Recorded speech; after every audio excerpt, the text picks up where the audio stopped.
Hi, everybody, and welcome to CW Trending. My name is Jeff Sloan. I'm editor-in-chief of Composites World, and with me today here is Matt Christensen. Matt is VP of Sales at Oribi Composites. Hi, Matt.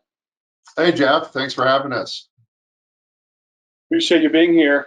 So before we start, I just want to congratulate you. Oribi is among the 10 top shops in Composites World's annual survey of composites fabricators, and so you came out among the top 10. So congratulations to you and Orbee for that. You'll be getting notice soon of the official designation, but I just want to congratulate you right now for earning that distinction. Oh, fantastic. Well, we appreciate the opportunity, and it certainly is an honor for us to be not only nominated, but to be, among the leaders, or considered among the leaders in the top shops across the country. So we're thrilled. Well, we're thrilled too. And since you are top shops, I guess we should learn a little bit more about you. So first of all, help us understand a little bit about what Orbee does. And we should be clear, it is Orbee, it's not Oribi. And right. I guess let's start. Where's Orbee located, and tell me a little bit about what Orbee does with composites. Yeah, you bet. So Orbee was founded back in 2008 by Jack Wilfley, and we are located in Denver, Colorado, so just north of you. We've got a 50,000 square foot facility just, again, northeast of Denver. And our focus within Orbee specifically is to unlock the potential of continuous fiber reinforced thermoplastics. And so, unlike many who have, in the industry, the composites industry, who's had a distinct focus in thermosets and then migrated to thermoplastics, we've only focused on thermoplastics over these last 12 years. And so what drove the interest in thermoplastics from the start? That's a great question. Again, Jack Wilfley, who's our owner, he's got a long history and family history in heavy industry, big metal machining, industrial pumps, if you will. And I think he just had a passion for composites. But then, Jack's passion, another passion, is all based around automation and robotics. And so when you look at the ability to combine automation and robotics along with thermoplastics, where you could get a very fast cycle time, that creates a really interesting approach for Orbee, to where, through that robotic and automation process, we now look at what we call rate target approach. So how do we cross the chasm where customers want to do composites, and yet they need very high volumes in many industries outside of aerospace? And so how do we help create that bridge across that chasm? And I think that's where Jack and team felt Orbee was best positioned back in the day, and we've just continued to build on that over the last 12 years. All right, so tell me a little bit about the materials and the fibers that you use, and the processes that you're employing to fabricate these parts. You bet. I actually have a piece of raw material here. I don't know if you can see this okay, but the majority of the material we use is a pre-impregnated unidirectional continuous fiber reinforced thermoplastic tape. So this comes in a tape form. Raw material is usually around 12 to 13 inches wide. Comes on a big roll. And what we do is use these tapes and the unidirectional fibers to strategically engineer parts to have certain attributes. And so what I mean by that, we have a few parts to show. So we're able to design parts that have fibers running in strategic directions to perhaps give the part, a torsional flex in this case, but perhaps it's stiff and strong in another direction. So, by using these unidirectionals, we can engineer exactly what the part is supposed to do without wasting material, without wasting a lot of other resources. And so we can get very dialed into what the part needs to be, and create some really interesting pieces. And so what is the process you use to convert from that tape format to the finished product? Yeah, good question. So it's usually a 4-step process. The beginning piece are leveraging these tapes and then doing an automated tape layup solution where again, depending on the part design, we could lay up those tapes in a almost infinite number of fiber angles and whatever ply structure the part needs to be. So we lay up those pieces in an automated format, again, through robotics.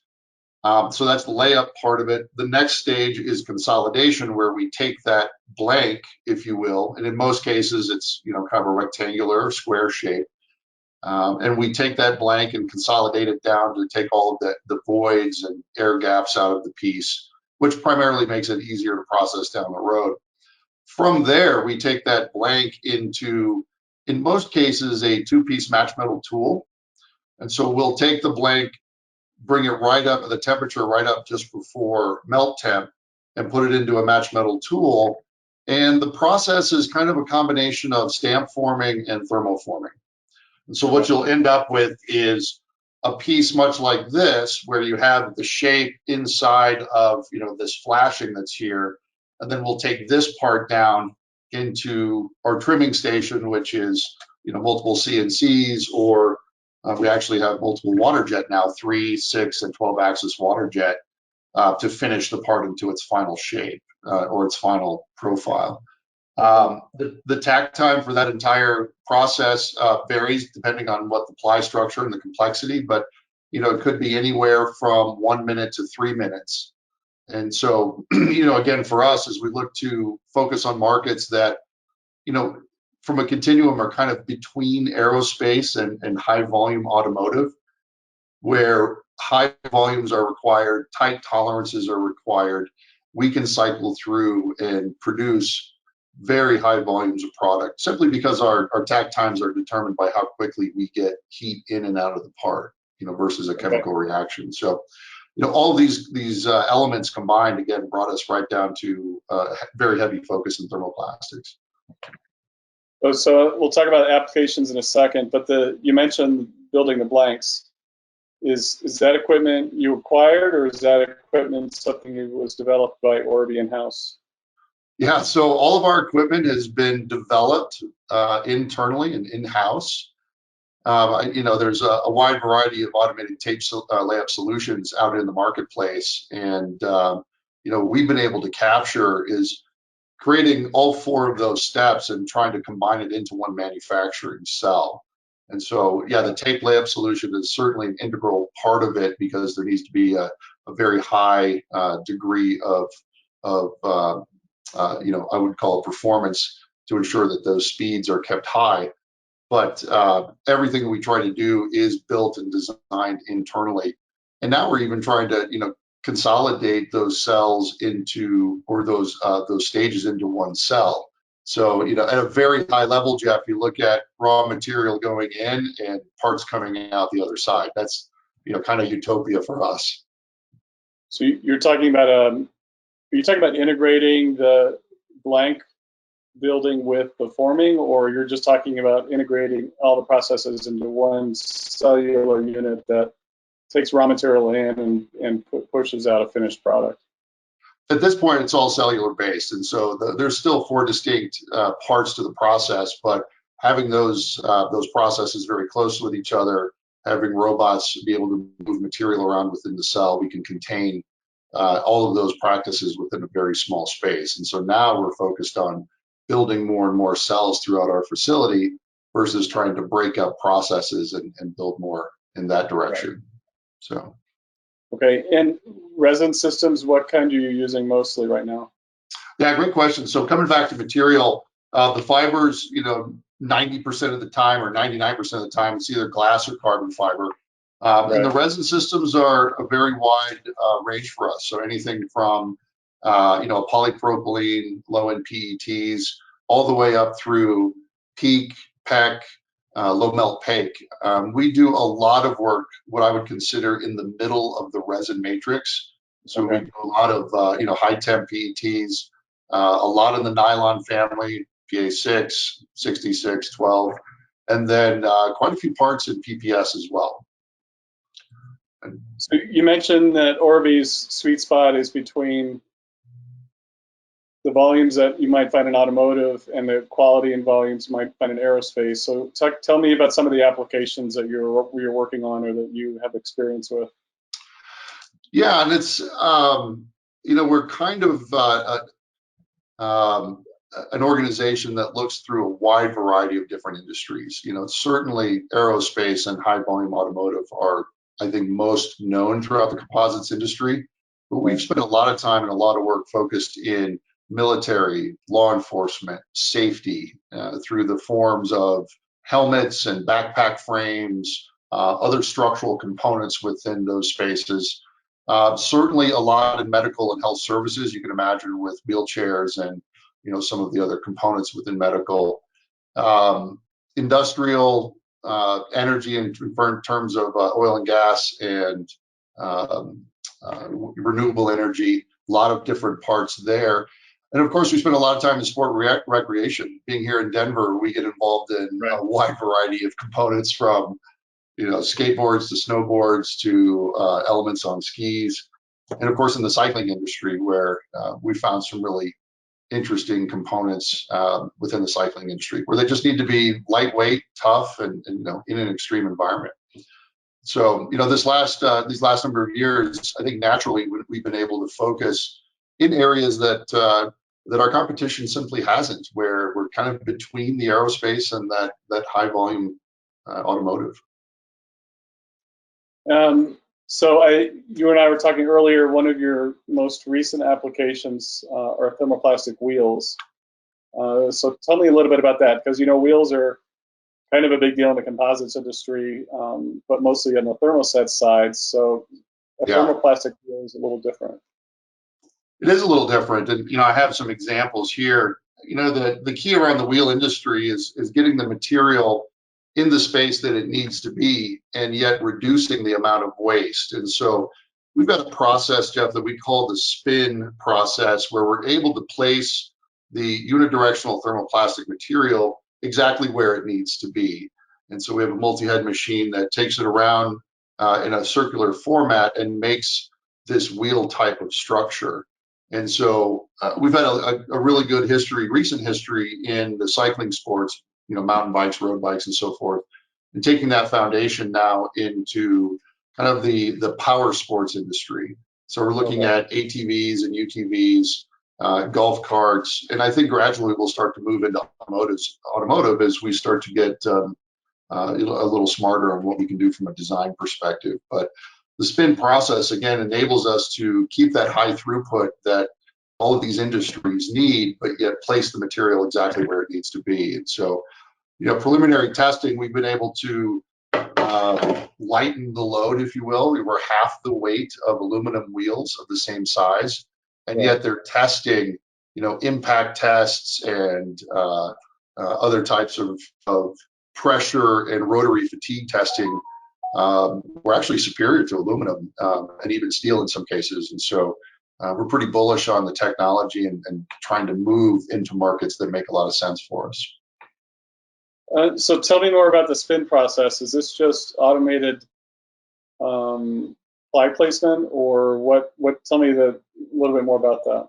Yeah, I think the spin process, what makes it different is that automated tape layup solution in a circular format.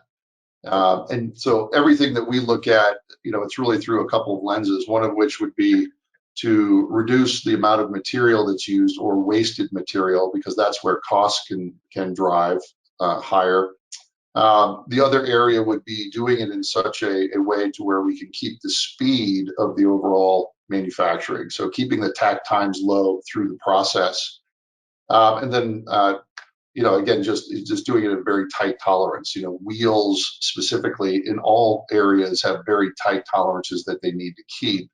And the rest of the spin process, I think, is very similar. You're looking at consolidation, forming, and trimming as you go through the rest of the processes. So the magic here is creating that circular structure quickly and with tight tolerance. Thermoplastics have been,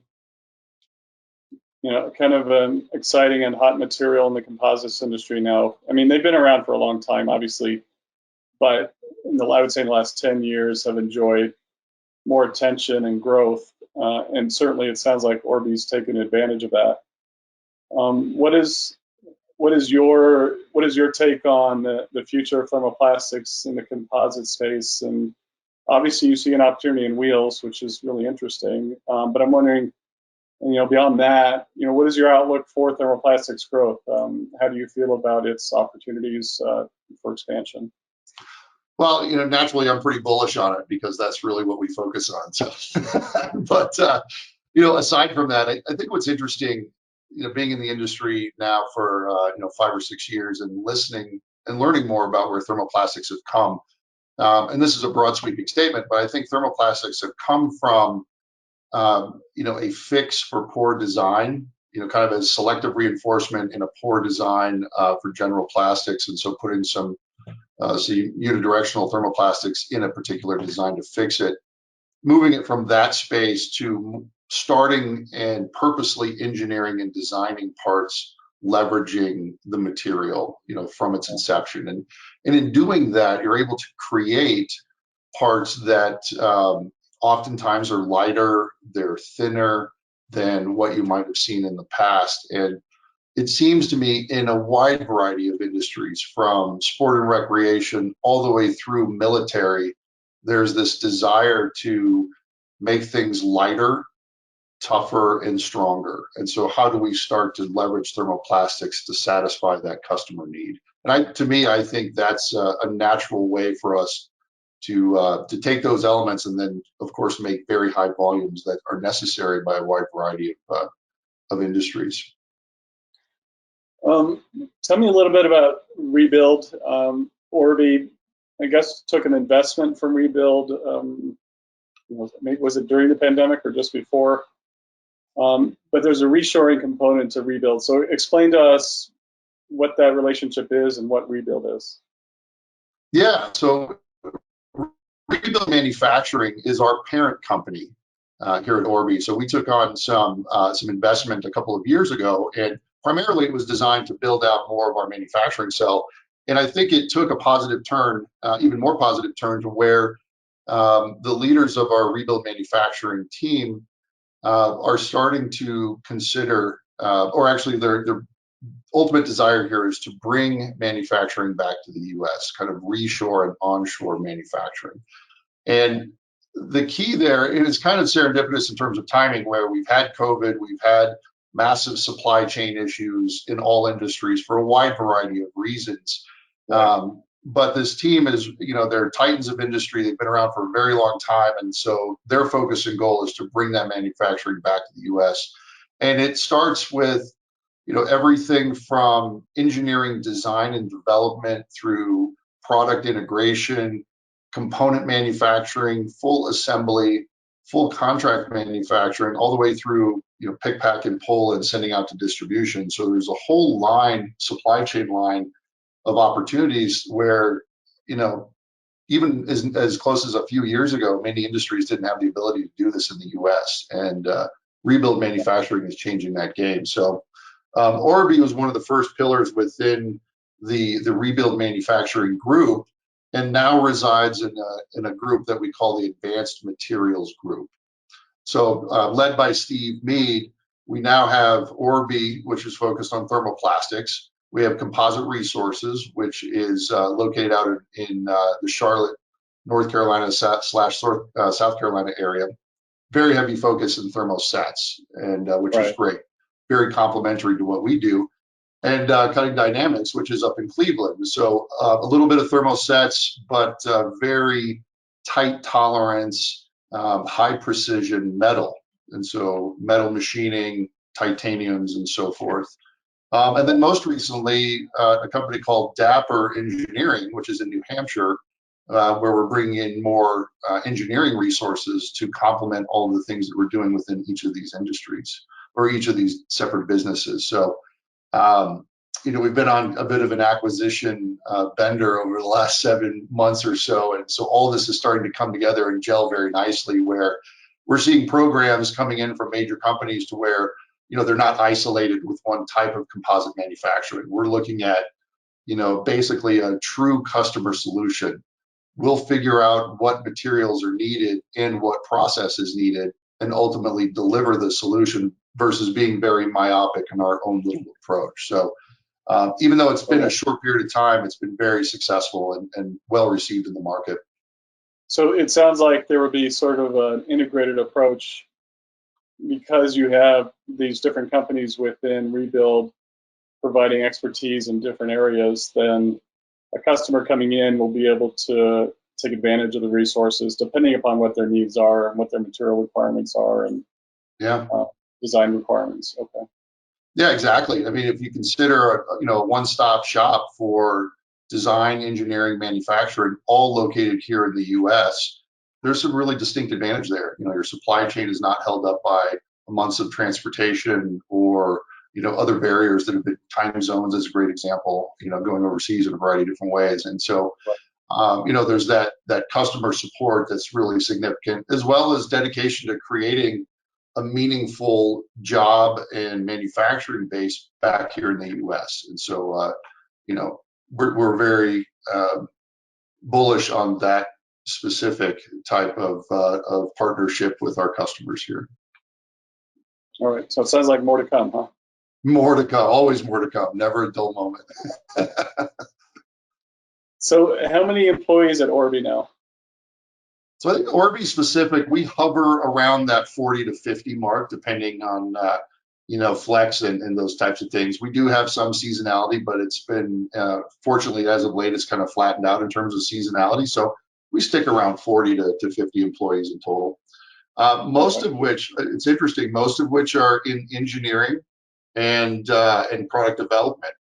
And so when you consider how we leverage robotics so heavily, we don't have this extremely heavy operator base out on the floor. We really only need a few operators per cell, which can crank out a ton of parts. And so it's a bit different than what others might consider in classic manufacturing. Okay. So final question, how was the pandemic for Orbee, and what does the next year or so look like? How do you feel? How optimistic or pessimistic are you? So ultimately, we're optimistic. The pandemic has been certainly a challenge for everybody, and it's been really a struggle for a wide variety of folks in our industry. Even from the pandemic to the shutdown in Texas last year, it's created a ripple effect that I think surprised a lot of people. Fortunately for us, because we had set ourselves up to leverage automation so heavily, that the impact was minimal. We've got some just fantastic employees that stuck through all of the situations, stuck with us, and have been able to really support our customer base to keep things moving. And again, when you look at the markets of renewable energy and military and law enforcement, they're really, there's not, acceptable gaps that we'd be able to lean into in terms of supply. We have to keep things moving. And so our raw material suppliers were able to keep us moving through the whole pandemic. For us, as we look to move forward, we've continued to grow internally, even here at Orbee. So we've hired some really great business development and account management folks to where we're going to look into a wide variety of new markets. Certainly the wheels are kind of a market spread type of product, but we're going heavy into drones and UAV type of solutions, doing more within sport and recreation. How do we get creative there? And then there's always seems to be opportunity within the law enforcement and military to support more and more of what our folks need.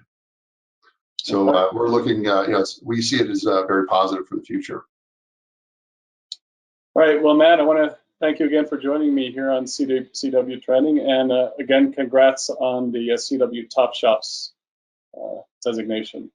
Great. Well, thanks for having me, Jeff. I really appreciate it. And again, thanks for the designation. We look forward to putting that here in the office. All right. We'll hope to see you soon in person then. Sounds great. We'll see you soon. All right. Bye.